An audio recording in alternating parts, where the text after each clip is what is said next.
Hello and welcome to Thriving with Chronic Pain, Session 6. So today we'll be doing a couple of different things. We'll be talking about working with your healthcare organization and healthcare provider, things that sometimes we get really frustrated with, and it's important to talk about working with them so that we can have a really good relationship and feel good about our care.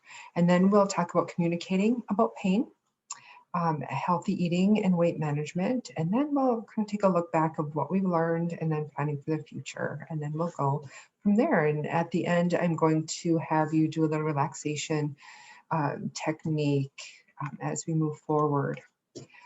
So just reminding you how important the action plan review and making action plans are so very important. Definitely making some goals for yourself, making sure that they're very realistic and you're working towards something each week. It's so very, very important that you feel accomplished and that you're a very good self-manager as it relates to kind of looking into the future and making those strong goals for yourself. It can be very important. And so as we move forward here in our self-management pain toolbox, a lot of different things that we've already worked on. And as you can see, working with your healthcare and your health professionals is one of the tools that can definitely help you manage your pain. So the big question is, what problems do you have with your healthcare organization? And there can be a lot of them. It can be very frustrating. And here are some of them. So the first one is just that long wait in the waiting room. Sometimes that can be a problem and can cause some anxiety. It may take too long to get an appointment. I know sometimes I am very frustrated with that, especially I'm trying to make an eye appointment because I'm getting a lot of migraines and I really want to be able to figure out that sooner than later. Sometimes it can take a couple months to get into an appointment for my eyes. Too little time with healthcare providers. Sometimes they seem like they're in a hurry. They only have 15-minute appointment slots, and that feels like it's too little of a time. And oftentimes that's not even the healthcare provider's issue, it's more of the organization. Automated phones can't talk to a person when needed. That can be really tough. Sometimes they can bring you through a whole list of things when it would just be easier and quicker if you could just talk to a person and get to where you need to go. Never see the same healthcare provider. That would be really frustrating. Somebody who knows you well and you don't have to repeat the same thing over and over again, especially as it relates to moving forward. And difficulty getting prescriptions filled, that can be kind of a hard time, especially dealing with pain. You want to be able to and we'll talk about that today actually. And or did we talk about that last week? I think we talked about that last week. So that can be really tough. You want to make sure that you're able to kind of stay on top of that pain without getting in too much pain. And the cost of getting medical care, and sometimes people, like the next one says, they don't go to their doctor due to the cost and depending on their insurance and their co-pays and their premiums and all of that stuff. So that can be really hard.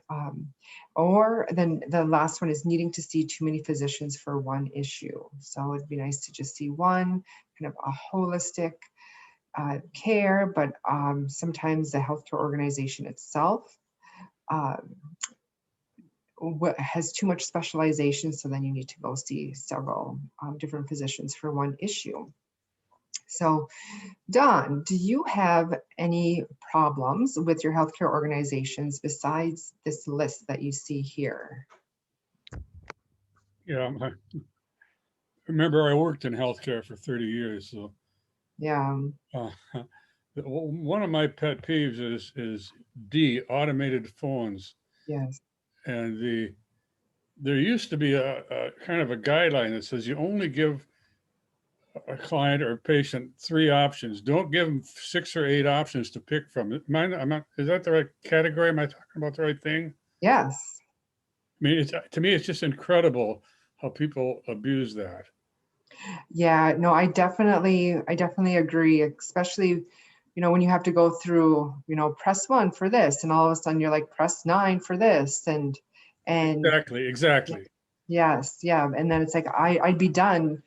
If it was a real person, I'd be done with this conversation already. And then it'll say to re-listen to this menu. And yeah, that can definitely be a disservice. And you just, oh, why even bother? I definitely agree. All you want to do is talk to a person Yes. Yeah. 90% of the time. Yep. That's so But true. sometimes it's very difficult to do that. Yeah. Yeah. I got a volunteer.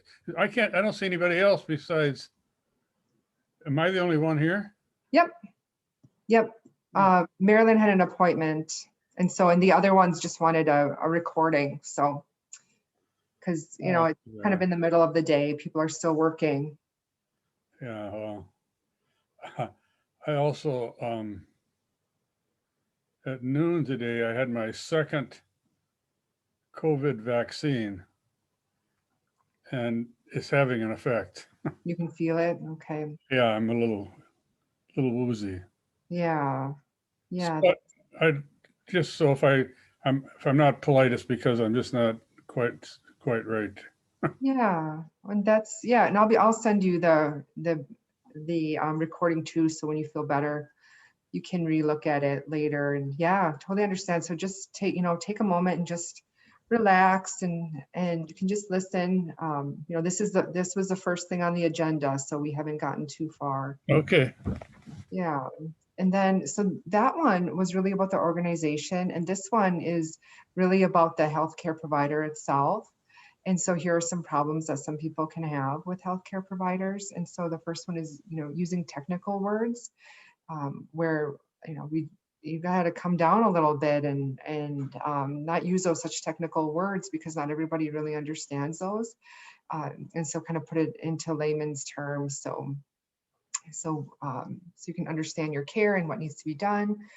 Sometimes physicians don't explain the medications, the tests, like, why am I taking this medication, and why am I having this test, and et cetera.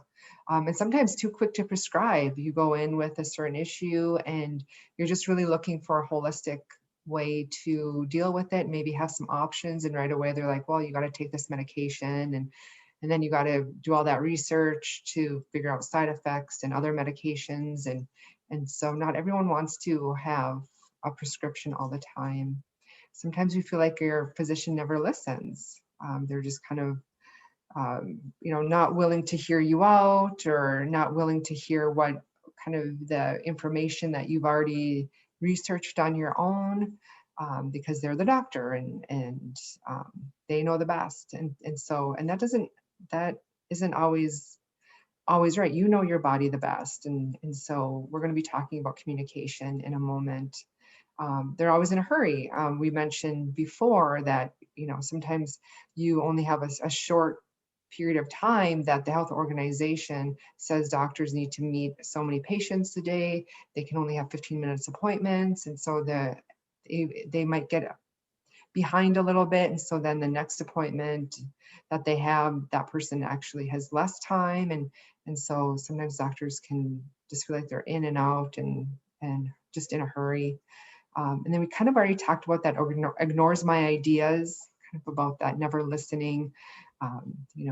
Sometimes doctors will say, oh, Dr. Google, I see you looked up, but there's a lot of good information and a lot of good research out there that you can kind of look at yourself. And so, or if you want to use some holistic measures, like taking some supplements, or like a new thing that has just came out, that somebody that's just like you has had a lot of a lot of success with, and you just want to kind of talk about those types of things. It's nice to be able to take a holistic view of everything, that not only that you're looking at, but that's kind of east meets west type of holistic care.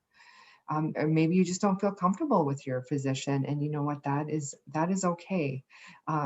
It's okay to kind of shop around for different physicians, and I would agree. yeah, yep. If you're uncomfortable, there's others out there to kind of take a look at. Can't get back test results, and it feels like you're kind of always calling, and nothing's coming through, and maybe the test results, yep, you'll get these on Wednesday, and it's already Friday, and you haven't heard, or uh, you have a test done on Friday, and it could be something that the yes, if you do have something, can be very devastating, and you have to wait all weekend because nothing's open on the weekends, and so that can cause a lot of anxiety, having to wait over the weekend. So it's not ideal to have some labs drawn on a Friday when you can't get them back in time, or you have to wait for a long time. Anything else? Any other problems that you ever have with healthcare providers? Well, that's that. Getting test results back, that's a topic of discussion a lot.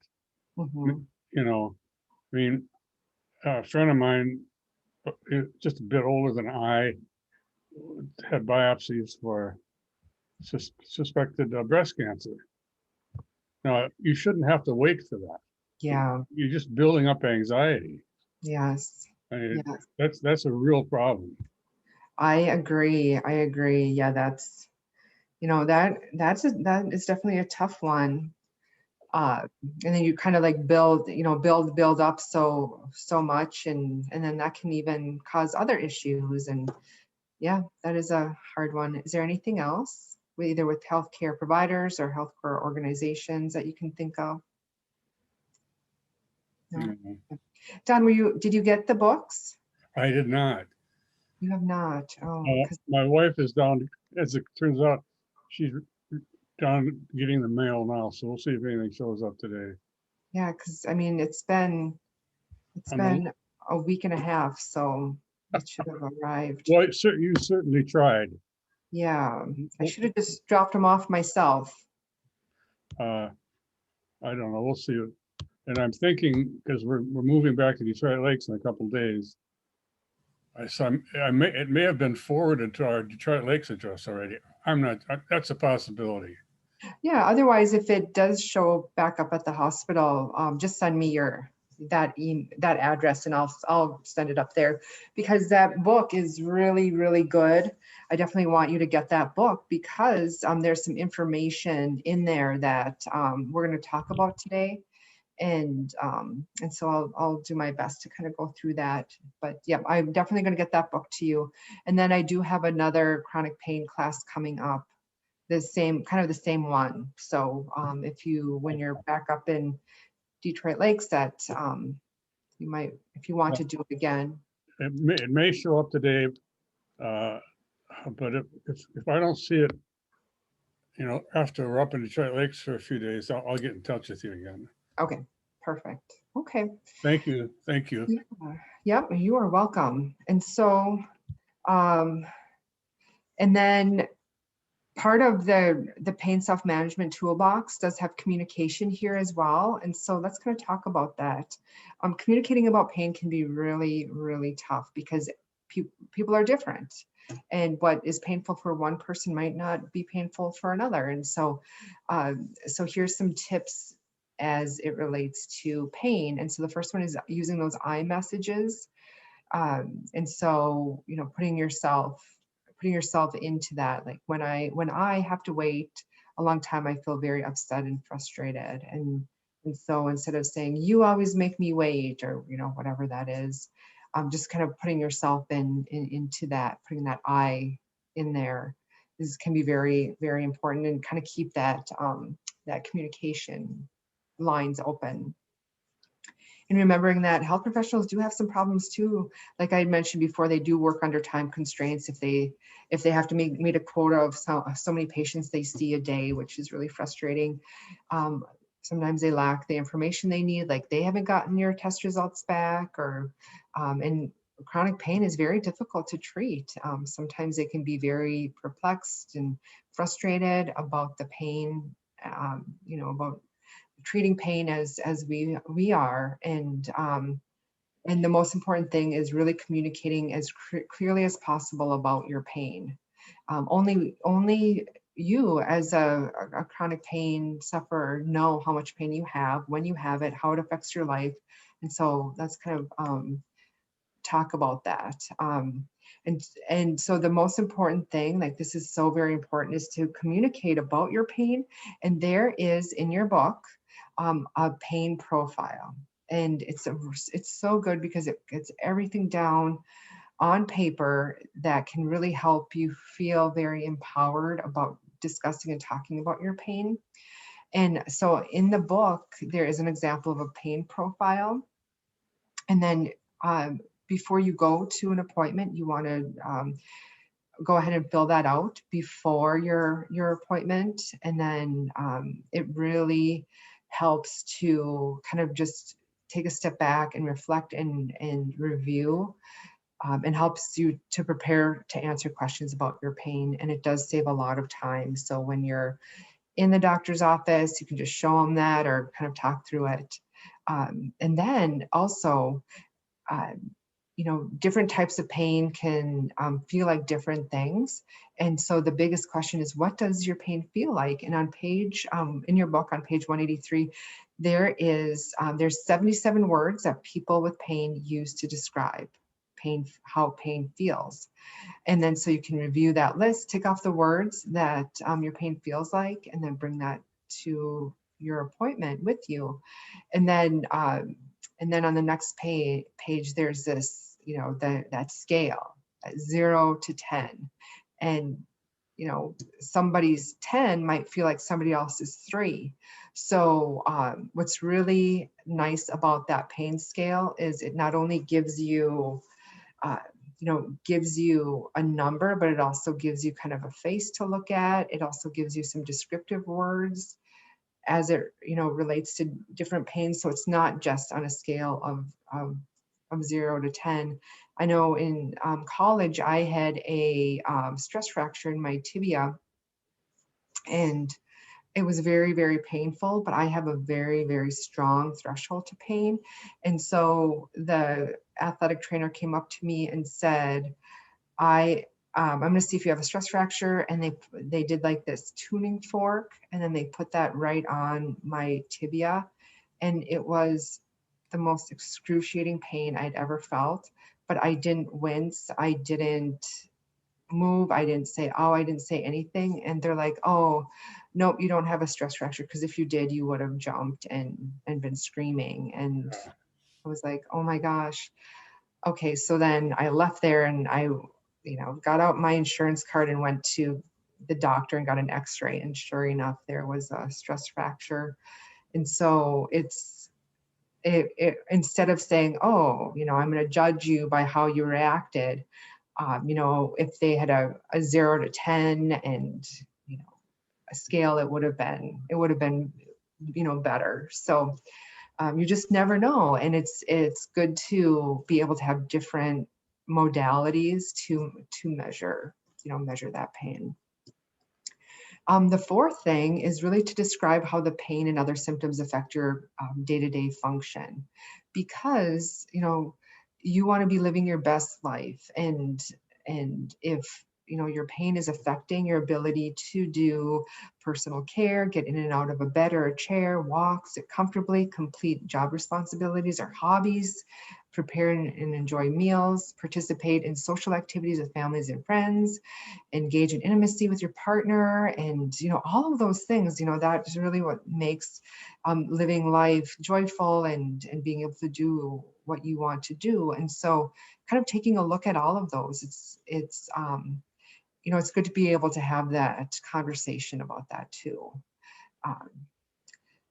And then we really want to look at that the chronic pain symptom cycle as well, and really reflecting on that, and going back to it to say, oh yes, you know, this is what's causing this, and this is happening, and it's all connected. So where can we best cut that cycle? Like, what can you do today to help that cycle from being cyclitic? So it's so very important. And so here's that pain cycle.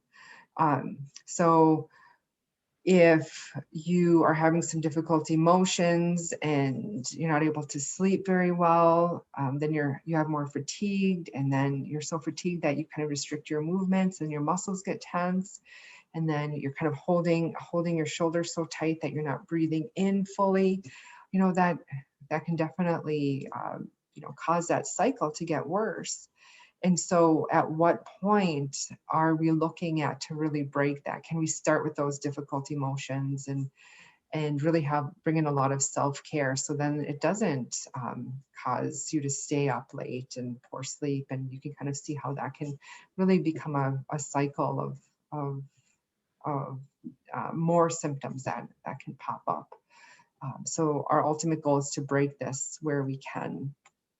And so there is another way to kind of look at really being a good self-manager, and being a partner with any of your healthcare professionals, and that is called, it's an acronym PART, so take part. And the P stands for prepare. So even before you go in, so really prepare kind of what you're going to talk about. So keep track of symptoms, monitor what's going on between visits. Are symptoms better or worse? Are they same? Are you having some changes, and are these changes slow or rapid? Has anything happened in your life to really affect you lately? You know, did someone die? Or are you under more stress, or, you know, things like that? And really writing down all this, how you manage your symptoms, and if, you know, different things that you've done, if it helped. And oftentimes doing these things can really help you spot trends or patterns in your condition, to say, oh gosh, you know, every time I do this, then the next day I'm feeling like this, and so you can kind of spot those trends. The next one in that, under that P for preparing, is report on your symptoms, changes, patterns in between visits, maybe even other meds or treatments that you're using, and the effects of those treatments, especially if it's maybe you know, a supplement, over-the-counter supplement that you wanted to try. And then list all your mains and concerns. So this is really important. Any questions that you have that come up, you know, if you have a notebook that you can bring to every appointment, and then on that, just kind of as the weeks go by, if you have a question, you're just jotting down those questions, and then before you go in, you kind of star the top 3. But you know, questions that you really want to have answered, but then show that list, because something might really trigger your doctor to say, oh, well, you know, they might look at your list and he answered those 3 questions, he or she answered those 3 questions that you really want to get answered. But then as they're going down, they're like, well, you know, what's going on here? Tell me more about this question. Yeah. So it can be really good to just have those questions written down. And so oh, go ahead. I just want to say, you know, this prepare thing, I've been coached by friends who are providers at one level or another.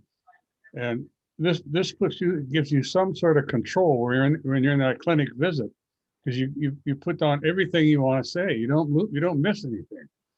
And I think it's very important. Yeah, it is. And anytime that we can feel empowered, it definitely helps our pain. I mean, it helps all areas. So yeah, the more prepared that we can be, the more empowered we can feel and be. And then it also helps the physician. So between preparing that pain profile and these things, it will help go much smoother. And then even the doctor will go, okay, you know, this person really means business. And then the doctor doesn't feel like they they have to go it alone to try to figure out everything for you. Yep. Yeah. Yeah. Good point. Good point. Yeah. And then the A in the part is ask. So ask questions about your diagnosis, tests, medications, follow-up, anything like that. And having that notebook right there, asking them to print out, any directions or anything. If you have like a notebook and a folder that you can kind of keep everything together and stay well organized, that can definitely help. And sometimes we are in such pain or we're having such a hard time. Sometimes it does help to have somebody else come in with you. Maybe they can ask a question that you wouldn't even think about, or maybe they can take the notes that and kind of be that person who will get more down than you would, because you're trying to listen and remember and write and hear and all of that. So sometimes having a person with you is really good. And then the R is repeat. So repeating back to the provider key points that were discussed during the visit or diagnosis, what to expect, next steps, treatment actions, things like that. Really, that's to give you an opportunity to correct any miscommunications.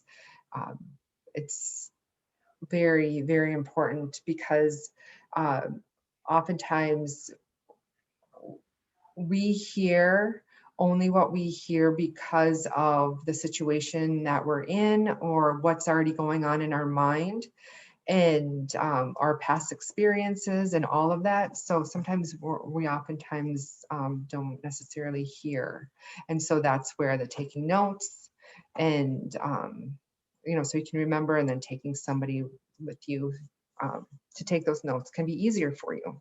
And the T is really to take action. So really important. So if your doctor is saying, okay, you do this or do that, and then, let the provider know if you're like, I can't do that. Don't just say, okay, got it, and then go off and not follow through, because that's not going to help anybody. That's not going to help you. So, if there's barriers to your follow-up, then let them know, and then ask them to print off any instructions so that you don't have to remember everything. And then write yourself an action plan for what you plan to do for that follow-up visit. Just like we've been after every week, making an action plan. It's so very important, something that you can feel good about, and saying, this is what I'm going to do, and this is when and how, and make it so you have that confidence level of a 7 or higher. It's just basically goal setting, and in a way that can be very empowering. And then, our providers and our doctors are human too. So saying thank you can go a long way, and they're doing the best they can, as well, as hard as it is to treat that pain. So any questions on that take part? I'll just say that I've done that. Our almost 50-year-old daughter is a good advocate. She's in there taking notes, and if you're not feeling well, you may not do a very good job. No. No. That's so true. That's so true. Yeah. Good. That's good to have a good advocate for you, and advocate for yourself too. Exactly. Yeah. So our next area is food is medicine. So healthy eating is a really important tool in our toolbox. It's very important because food is medicine. Food can either heal you or food can harm you. And oftentimes food is a huge indicator for inflammation in our body, and inflammation is a precursor to disease. So if we're eating a lot of processed foods and foods that have a lot of artificial colors, flavors, preservatives in it, our bodies will become very inflamed, and then it's harder for our immune system. We'll be sicker more often, and it'll be harder for our the pain mechanism to work in healing what it needs to heal. So, and then it can also affect our brain chemistry, our hormones. So food is definitely medicine. And ultimate goal is we maintain a healthy weight And here's some quick tips. There's a lot of them here, but we're looking at paying attention to portion sizes and really kind of focused on even our own taste buds. And when we're satisfied, our taste buds can tell us when we're done eating that nutrient. Kind of into that mindful eating, you know, when you first take, where you're really, really hungry, you take that first bite of food and the flavor just explodes in your mouth and it tastes really good. And then as we're eating, maybe the 5th or 7th bite, it doesn't have that taste anymore. It still might taste good, but it's not as flavorful.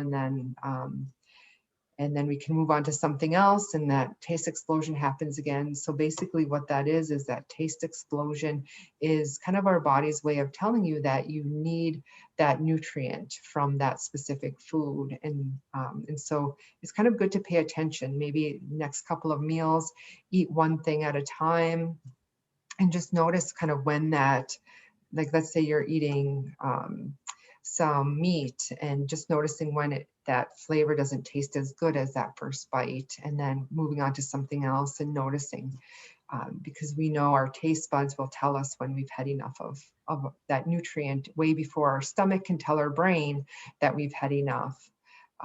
So it's kind of a cool way to think about listening to our bodies. So portion size, very important. I'm using that plate method. So even thinking about getting smaller plates as well. Half of your plate should be veggies, and then there's some fruit there too, berries type of thing. And the 1/4 of the plate should be grains, and then another 1/4 should be like your protein or meat. And just remembering that there's a lot of protein in vegetables as well. Eat 5 to servings of fruits and veggies a day, remembering that plant-based has a lot of vitamins, minerals, and phytochemicals. And so getting enough vegetables is definitely very good for relieving and healing from inflammation. Eating healthy fats like avocados, seeds, nuts, cold pressed extra virgin olive oil, real butter, kind of staying away from that processed tub butter, which does not have any, like, you look at the ingredient list and it's just full of stuff. So I'd rather have you use a little bit of real butter. Your body knows what to do with that. Drink water in broth-based soups. There's a lot of good information even about bone broth, because these bones, it's kind of how we used to make soup. Is we used to boil the bones right in there and get that good gelatin going. Very, very soothing, not only for our gut, but it also helps our immune system with all those minerals from the bones are now in that broth. And then planning your meals and snacks, and plan for regular eating times, so your body kind of knows what's happening. Can be really good to just notice and get a little bit hungry for each meal. And then quality grass-fed meat and eggs and wild-caught fish. So we're kind of trying to eat healthy, but also what we eats is important as well. So if we're eating chickens that have been eating a lot of soy-based feed and grains, and then that soy can then get into the meat and then get into the eggs, and then we do know that soy is very inflammatory and it can even upset our hormones, and so we're looking for higher quality things. We're looking at reading ingredient lists on everything that we eat, 5 ingredients or less, and hoping that all those 5 ingredients in that food, in that box or bag, are like real, and you know what they are. They're not long chemical sounding words, and they're like real foods. And if it's like a salsa or something that have 20 different vegetables in it, of course that's going to have more than 5 ingredients. So kind of using your common sense on that. And we're really looking to avoid processed foods. With corn, soy, dairy, gluten, and sugar, we're looking at what what are the foods that our government subsidizes on the farm? And they subsidize soy, corn, dairy, gluten, and sugar. And so those things with those products and tend to be so overly processed, and our seeds are changing, and how we grow those things are changing, and it can also change how we absorb those food or not, and cause leaky gut, and so there's a lot of difference in processing those things. Does that mean that you can't have a good old piece of sweet corn from a local farm in the summer? Definitely not. You know, definitely indulge every once in a while, like eating the corn, you know, fresh, that has been grown well, is different from all the processing that some corn has gone through, like high fructose corn syrup and things like that. So we're trying to find those that are less processed. Avoiding those artificial colors and flavors and preservatives. We do know that those artificial colors and flavors are banned in other countries. They are usually petroleum based, and our bodies are not meant to take in petroleum as a food, and it's made in a factory on the New Jersey Turnpike, and we really don't want to be eating anything that has been so processed in factories. And then even those natural flavors, if it says natural flavor and does not have any parentheses after it that says where it's from, it tends to, the natural flavor comes from a gland right by the beaver's butt, and it kind of has a flavoring of like a raspberry. You know, the secretions from that gland has like a raspberry flavor. And so it's, you know, I guess it's natural, so they can call it natural flavors. And then kind of looking at staying away from preservatives as well.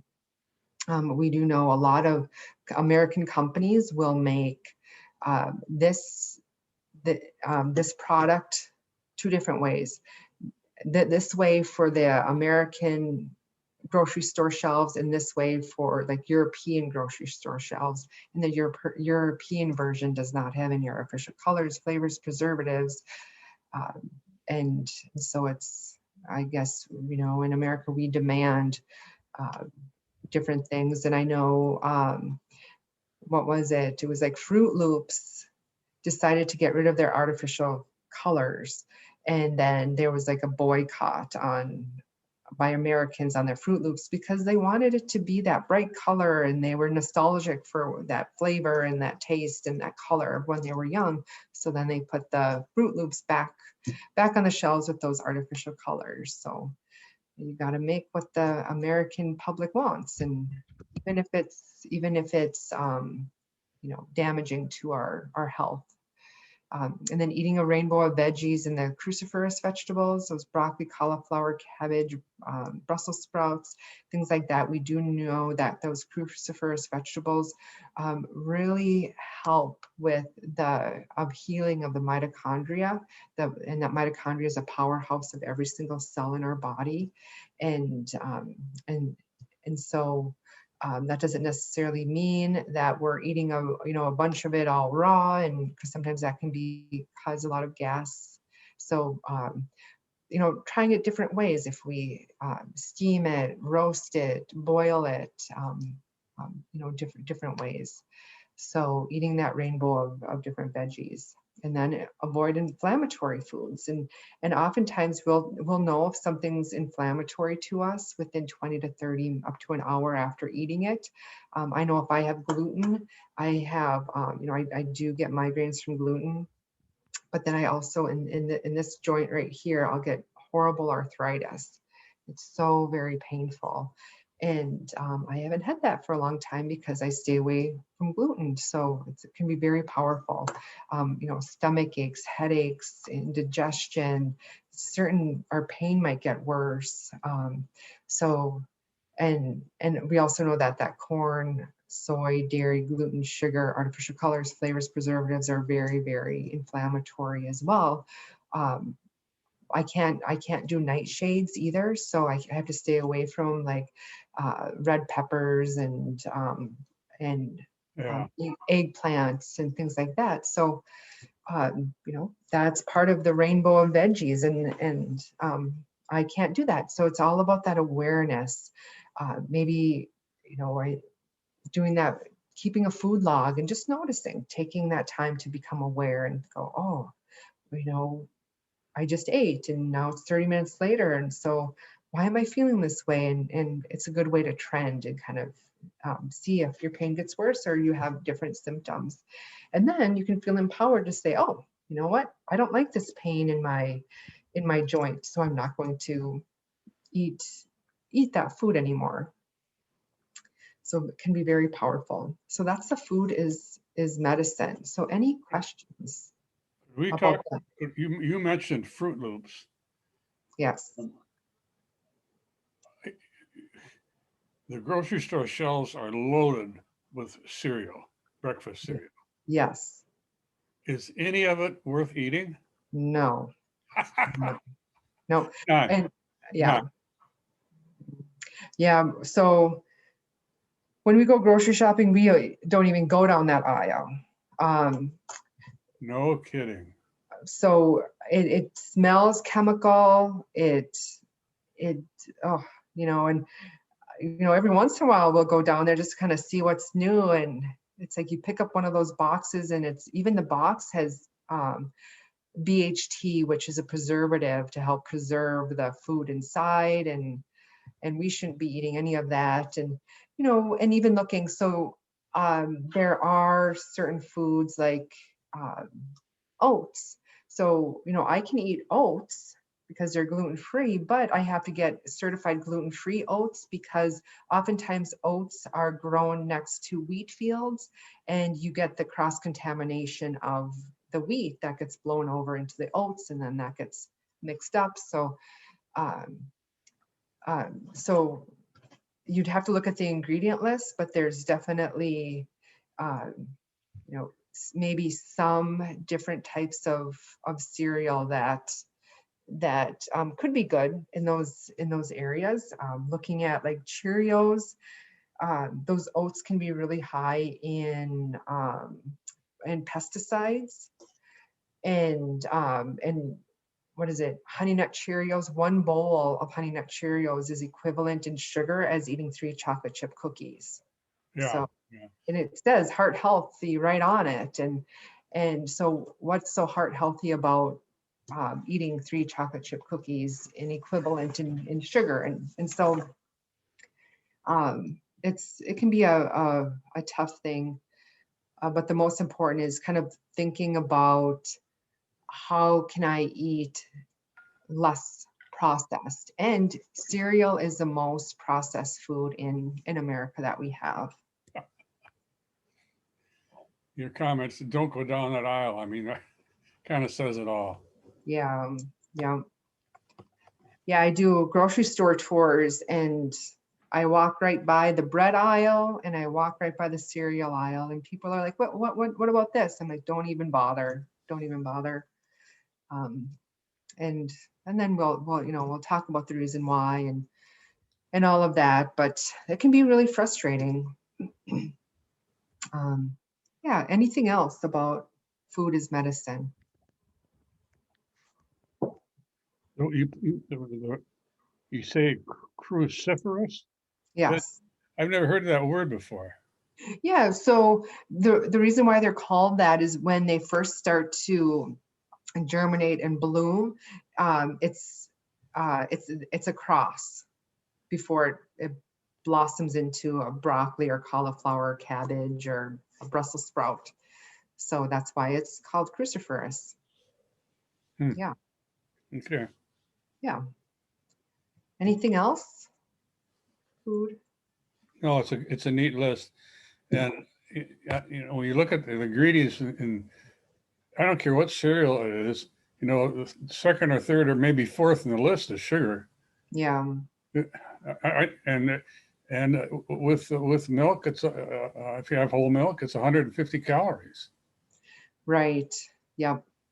Yeah, and milk is a whole another story. And dairy is very inflammatory, and depends on how it's processed. There can be a lot of pus and mucus in it, and we are the only mammal that drinks another mammal's milk after weaning.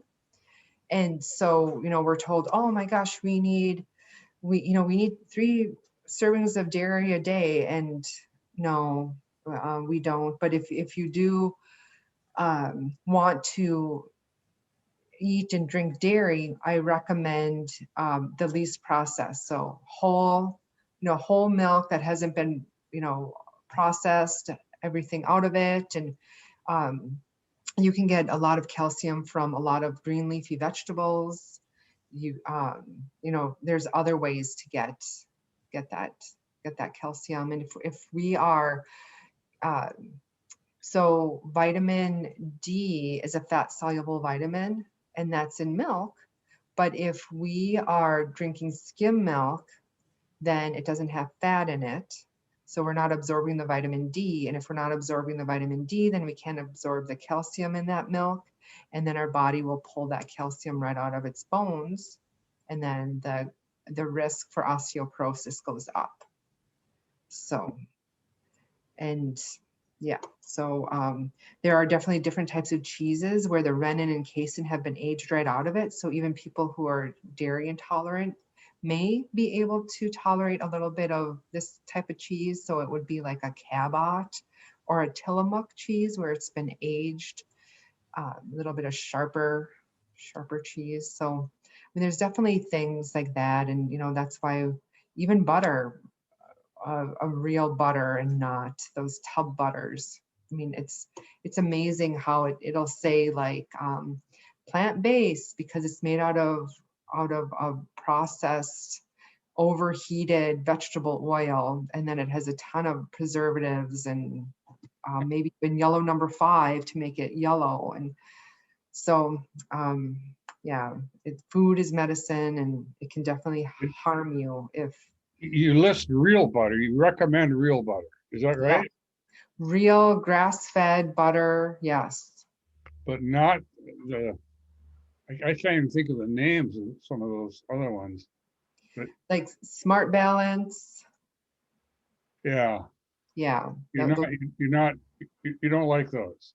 No, I don't like any tub butters, or I'd rather go straight butter. I mean, that's what our ancestors knew. That's what they grew up on. Our body knows, our DNA knows, and it's one ingredient, or it could be 2, like cream and salt. That's it.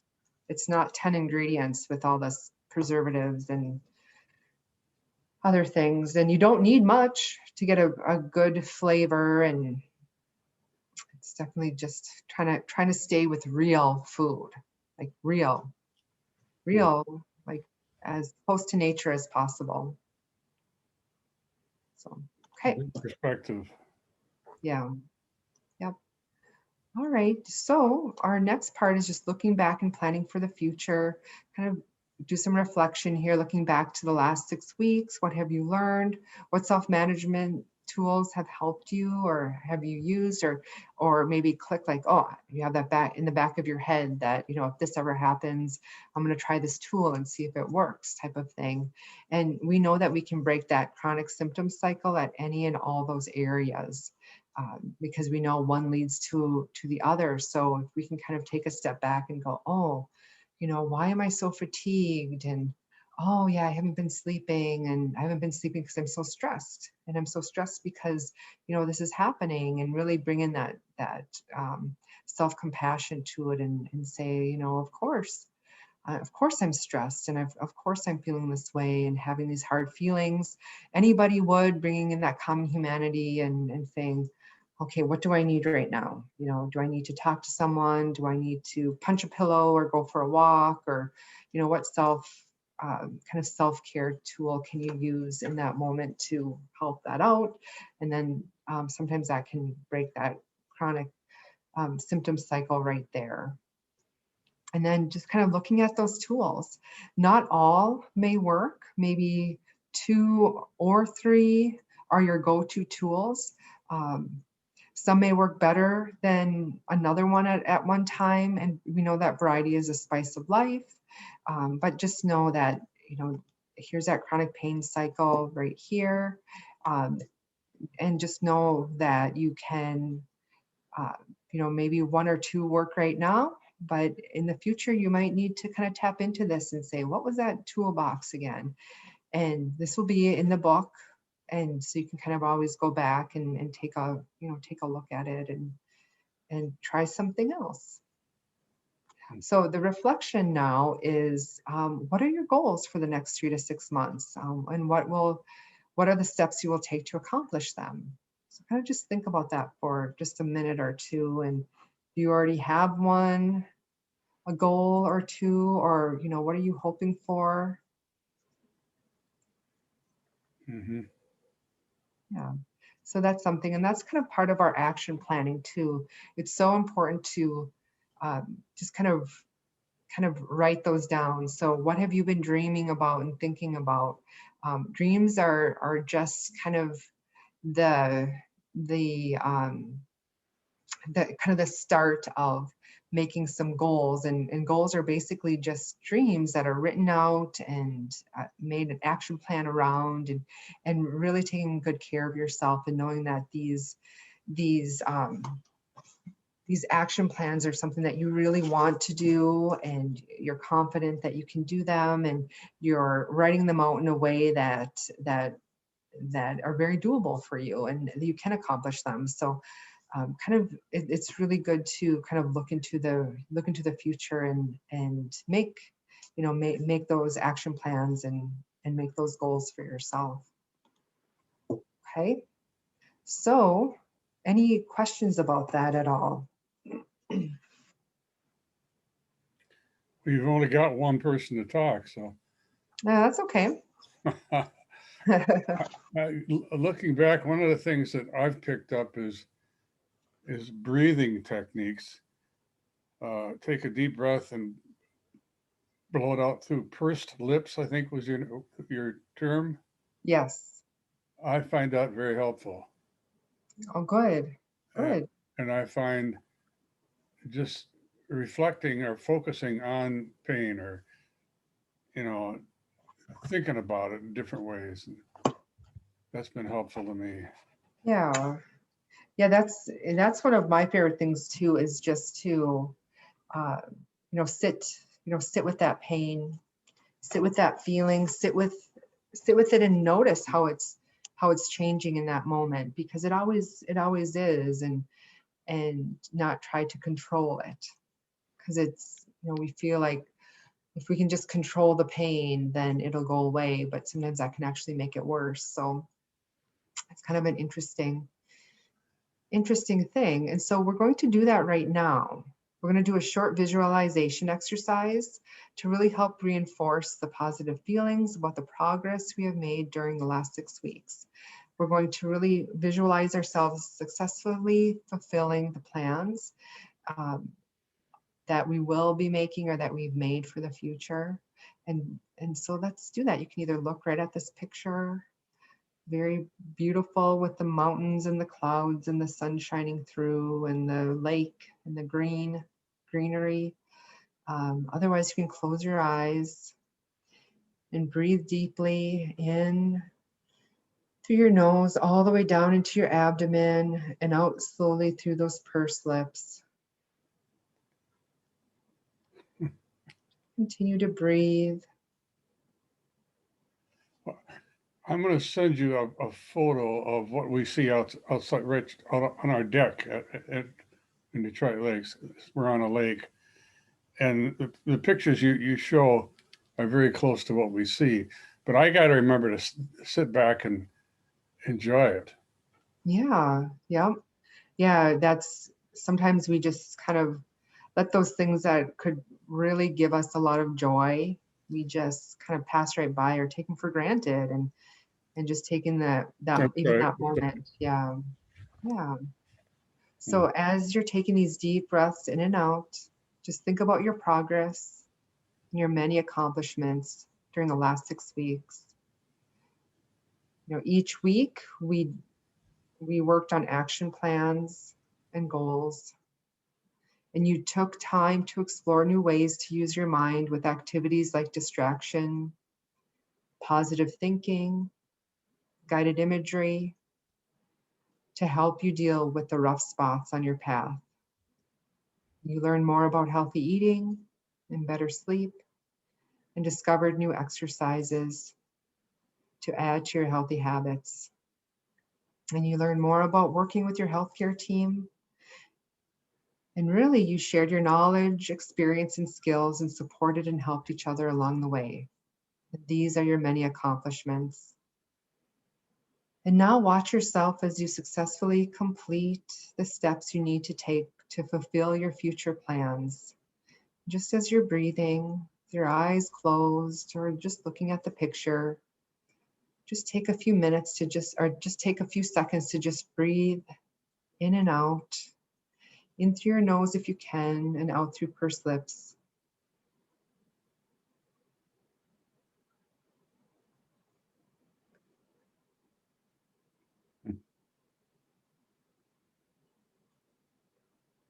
Just think about how good you feel being able to do this.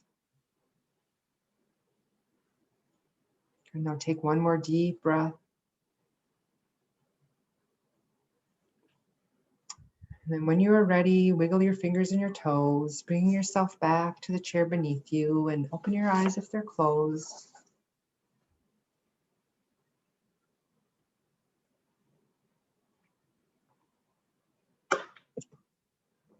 Good. Do you have any questions?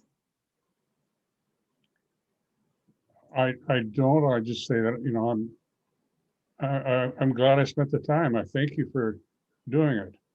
Yeah, no, thank you for joining me too. So I always get such good information and good